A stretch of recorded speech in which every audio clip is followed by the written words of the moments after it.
Hello भाई, यार मैं श्रीवास्तव। राम राम, कैसे हो सारे? उम्मीद है सब बढ़िया हो गए। मेरा थोबड़ा आ रहा है, नहीं आ रहा तो कोई बात नहीं, देख लेना बाद में। थोड़ा अच्छा भी नहीं लग रहा, ना ही है तो अच्छा है। तो आज के इस वीडियो में हम आपको दिखाने वाले हैं टाटा टिगोर ऑटोमेटिक सीएनजी का ड्राइव रिव्यू। थोड़ा सा ये देखो, यही चीज होती है। अब जैसे हम लोग मैनुअल चला रहे हैं तो ये देखो, ये वाला पैर मेरा इस पे है, ब्रेक वाले पे। ये हटाया, हाँ यहाँ से इसको स्टार्ट करा जाए। तुम कहाँ से ऑन? हाँ, तो पहली चीज तो ये एसी बहुत तेज हो गया है, इसका धीरे कर देते हैं। एक नंबर पे रखो, कम से कम आवाज आनी चाहिए।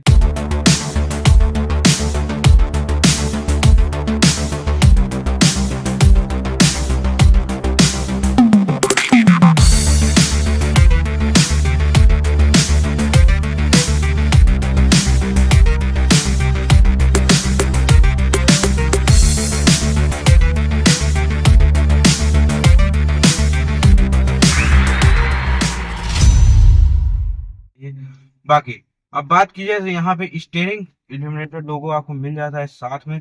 स्टेयरिंग तो लाइट है, कोई दिक्कत नहीं है, हल्का स्टेयरिंग है, चलाने में आपको ज्यादा कोई दिक्कत होगी नहीं। और ऑटोमेटिक एसी अगर आप चाहो तो ऑटोमेटिक यहाँ पे आप जो है कर सकते हो। वैसे ये ऑटोमेटिक वाला हो गया है। तो वाइपर्स तो बहुत अच्छे से काम कर रहे हैं, अभी नए हैं तो ये इसलिए। अब यहाँ पे ऑटोमेटिक है तो हमको कुछ नहीं करना, बस ए पे करके हैंड ब्रेक्स डाउन करते हैं और जो है चलते हैं। स्टीयरिंग थोड़ा सा लाइट है। पहले इसका हम क्रीप मोड देखते हैं कितनी स्पीड तक लगभग जाता है। 7 की स्पीड तक लगभग ये जाता है। 7 की स्पीड तक लगभग ये चला जाता है। अब जैसे हम एक्सीलेटर बढ़ देंगे तो देखो, सीएनजी है और 3 सिलेंडर है। 3 सिलेंडर की वजह से यहाँ पे जो है थोड़ी सी साउंड आपको बाहर की आती है। ठीक, ये आप चाहे पेट्रोल लो, आप चाहे ये सीएनजी लो, इसका टिगोर का या टाटा की कोई भी गाड़ी का, तो वहां पे जो है आपको बाहर की इंजन साउंड जो है वो आएगी। उसका रीजन भी यही है, क्योंकि भाई 3 सिलेंडर है तो जिस वजह से दिक्कत करता है। और गेयर भी थोड़ा सा, बाकी लैग तो इसमें हल्का बहुत रहेगा क्योंकि ऑटो एएमटी है। ओ भैया, गजब है। तो ऑटोमेटिक है, इस वजह से हल्का सा लैग आपको फील हो सकता है।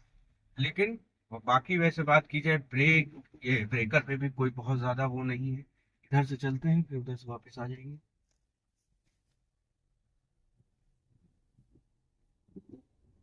ओहो, अरे शिफ्ट तो करो, कैसे हो गई? अपने आप करता है? अपने आप करते। तो इतनी आवाज? ए, ऐसे तो ना करो यार। चलो, चौथे गियर पे 60 की स्पीड तक लगभग ये पहुंच गई है। पांचवा भी लगा दिया 60 पे, ये भी ठीक है। अभी ये सीएनजी पे ही चल रही है। और सबसे बढ़िया फायदा इसका ये रहता है, सीएनजी पे स्टार्ट होती है, सीएनजी पे बंद होती है। तो ऐसी कोई प्रॉब्लम नहीं है कि हाँ आपका पेट्रोल पे स्टार्ट हो रही है, पेट्रोल भी पी रही है और सीएनजी भी खा रही है। ऐसा कुछ नहीं है, ये सीएनजी ही खाती है। जब आपको पेट्रोल पिलाना हो तब आप इसका पेट्रोल पिला सकते हैं। वैसे कंपनी कहती है कि आप हफ्ते में 10 से 15 किलोमीटर इसको पेट्रोल पे भी चलाइए, ताकि इसका जो सर्कुलेशन है वो सही रहे, इंजन में मतलब कोई खराबी ना आए। अब अभी देखो, लगभग 67, 68, 70 के आसपास चल रहे हैं। और टाटा की गाड़ी में कभी आपको ऐसा फील नहीं होगा कि जो है आप इतनी स्पीड पे चल रहे हो। मतलब अगर आप 70, 80 की स्पीड पे भी हो तो आपको लगेगा कि 40, 50 चल रहे हैं। तो ये चीज, इस स्टेयरिंग की वजह से आपको ऐसा कॉन्फिडेंस आता है। और अगर आप भगाने पे जाओगे तब भी जितनी फुल स्पीड तक अगर इसको जाना होगा, पूरी फुल स्पीड तक जाएगी। आपको ऐसा नहीं लगेगा कि कहीं पे आपका स्टीयरिंग जो है आपको कॉन्फिडेंस लूज करता हुआ दिखाई देगा। ऐसा कुछ नहीं आता। हालांकि इंजन साउंड इसकी बहुत ज्यादा आती है बाहर से। एक तो ऑटोमेटिक है और 80 पे देखो, 80 पे पहुंच गए हैं। 80 पे पहुंच गए, पता नहीं चलता है।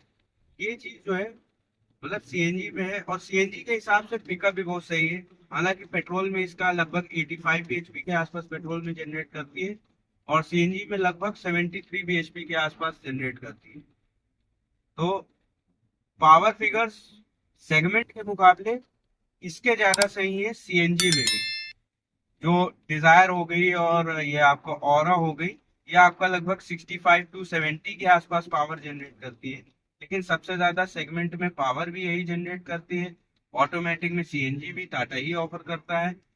हाँ, बस ये है कि ये थोड़ा 3 सिलेंडर वाला इंजन पड़ जाता है, और बाकी जो सेगमेंट है उसमें जो है, बाकी जो गाड़ियां हैं उसमें 4 सिलेंडर आ जाता है। ये तो फर्क रहता है। लेकिन 3 सिलेंडर और 4 सिलेंडर में थोड़ा सा हार्शनेस, 3 सिलेंडर में हार्शनेस थोड़ी सी ज्यादा है, इंजन साउंड थोड़ी ज्यादा आ रही है as compared to 4 cylinder engine. अगर होता है तो उसमें साउंड उतनी ज्यादा नहीं आती, आती है बाहर की। अल्ट्रोज हम चला रहे हैं, अल्ट्रोज में भी लगभग इंजन साउंड ऐसी ही आती है।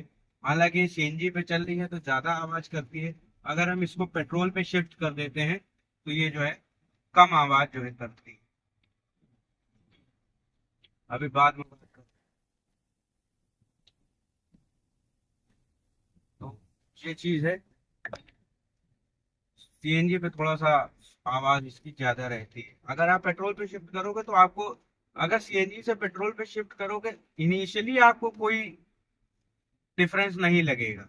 लेकिन जब आप हाई आरपीएम पे जाओगे या थोड़ी ज्यादा स्पीड पे जाओगे, तब आपको ऐसा, तब आपको फील होगा कि सीएनजी पे थोड़ी सी कम स्पीड पे जा रही थी, पिकअप हल्का कम लग रहा था, और पेट्रोल पे आपको ज्यादा पिकअप लग रहा था। लेकिन यहाँ पे अभी सीएनजी पे है, और फिर भी जो है पिकअप इसका ऑटोमेटिक के हिसाब से बहुत सही है। ये अपने हिसाब से, आपकी जैसी ड्राइविंग है उस हिसाब से ये अपने आप सेंस कर लेगी कि हाँ, आपको, आप कैसे चलाने वाले व्यक्ति हो। हालांकि हमको ये सेंस नहीं कर पाएगी क्योंकि हम ज्यादा अभी इसको नहीं चलाएंगे। लगभग 10, 15, 20 किलोमीटर जब आप चला लोगे, तब इसका कंप्यूटर जो है अपने आप सेंस कर लेगा कि हाँ, किस हिसाब से बंदे की ड्राइविंग है, उस हिसाब से फिर ये गियर शिफ्ट करता है। मैं भी जब आराम से ही चलाने वाला व्यक्ति हूँ, बहुत ज्यादा झूम झां करके चलाने वाली मेरी आदत नहीं है, ठीक। लेकिन आप ड्राइव रिव्यू जब करते हैं तो थोड़ा सा आपको भी दिखाना पड़ जाता है। हाँ, तेज हम भी चला लेते हैं। वैसे मैं ज्यादा तेज चलाता नहीं, 80 तक ही रखता हूँ। और यहाँ पे ये 0 to 100 इसमें बहुत टाइम लेगा। 0 to 100 किया भी आप? हाँ मैंने किया है। कितना टाइम लेता टाइम है, लिया? टाइम लेता है। लगभग कितना? वैसे ऐसे गौर नहीं किया, लेकिन हाँ लगभग टाइम लेता है। 15, 16 सेकेंड? हाँ लेता है। इतना ले ले। हाँ। ये चीज है, लेकिन हाँ ठीक है, सीएनजी के हिसाब से, मतलब सीएनजी में आप ये सोचिए पिकअप इतना सही मिल रहा है, और क्या चाहिए। सीएनजी में भी पेट्रोल जैसा पिकअप आपको फील हो, तो ये बहुत बड़ी बात।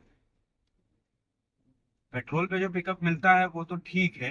अब इसको थोड़ा मैं पेट्रोल पे शिफ्ट करता हूँ, कहाँ से होगा, यहाँ से, जैसे मैंने सीएनजी बंद कर दी। अब ये आगे पेट्रोल पे, तो अब पेट्रोल पे इसका पिकअप जो है, पेट्रोल पे हल्का सा दिखता है। लेकिन पेट्रोल पे ये देखो, थर्ड गियर पे लगभग 60 ये आए। पेट्रोल पे और सही हो जाता है, और इंजन साउंड जो है वो भी हल्की कम हो जाती है।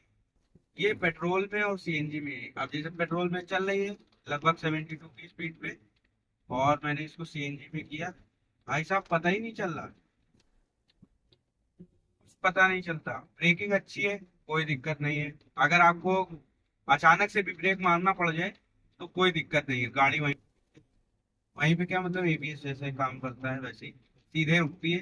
हालांकि ये स्टीयरिंग कॉन्फिडेंस बहुत अच्छा देता है, और प्ले बिल्कुल नहीं है।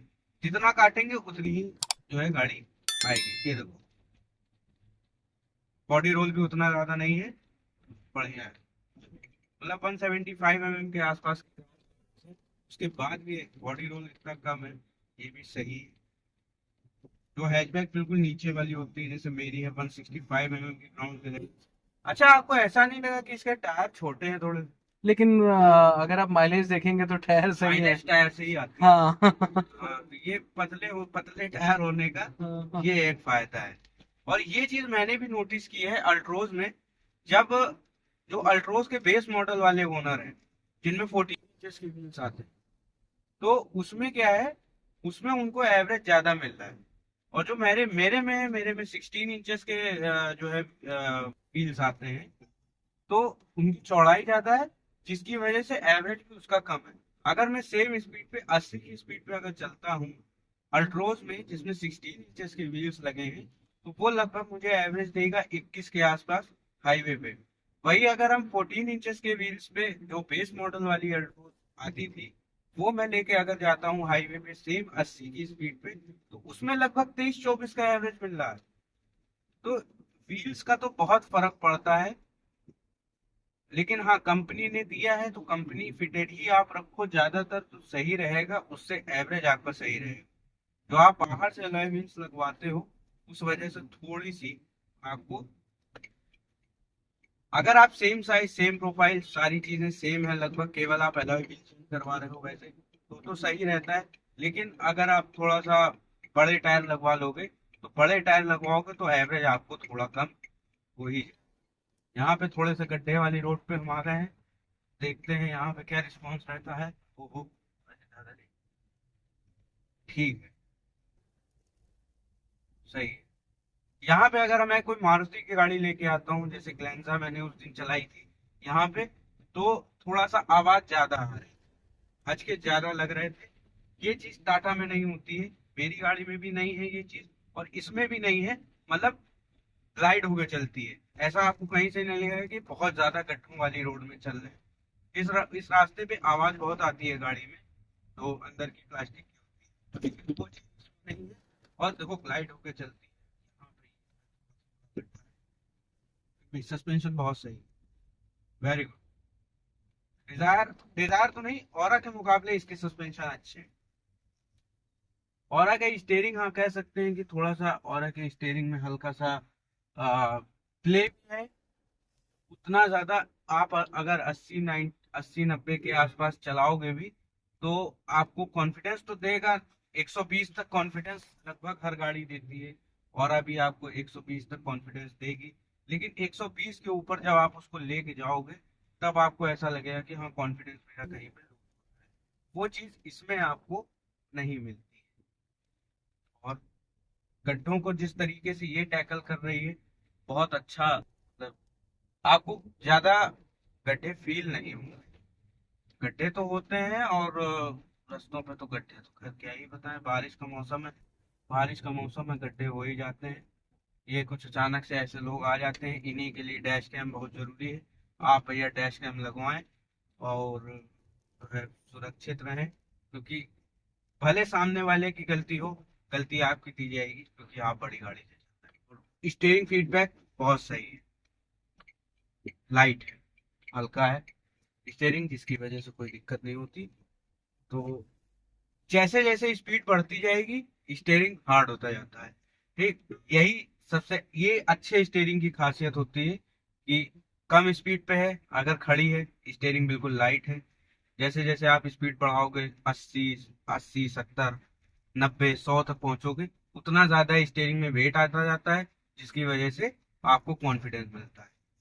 अगर स्टीयरिंग में वेट नहीं आ रहा है, तो कॉन्फिडेंस भी आपको नहीं आएगा, इसकी गारंटी। स्टीयरिंग में वेट आना बहुत जरूरी है, किसी में ज्यादा किसी में कम, लेकिन स्टीयरिंग में वेट आना बहुत जरूरी है।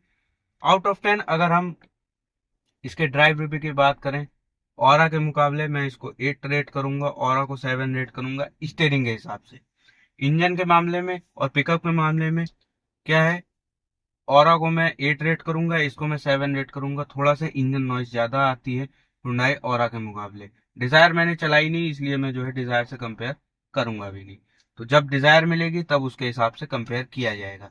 एसी की बात करें, एसी बहुत अच्छा है, कोई दिक्कत नहीं है, एसी का रिस्पॉन्स अच्छा है। ऑरा के मुकाबले इसका एसी थोड़ा सा सही लगा मुझे। ऑरा थोड़ा सा टाइम लेता है ठंडा करने में, ये जो है टाइम नहीं ले रहा है, तुरंत जो है ठंडा कर रहा है, ये चीज अच्छी है। इंटीरियर भी ऑरा के मुकाबले इसका ज्यादा सही लग रहा है, मतलब अंदर फील अच्छा आ रहा है। इसकी वजह से स्टेयरिंग जो यहाँ पे इन्होंने इल्यूमिनेटेड लोगो वाला स्टेयरिंग दिया है, इसकी वजह से बहुत अच्छा फील आता है। तो यही था इसका रिव्यू, उम्मीद है पसंद आया होगा। मिलते हैं नेक्स्ट वीडियो में, till then take care and bye bye.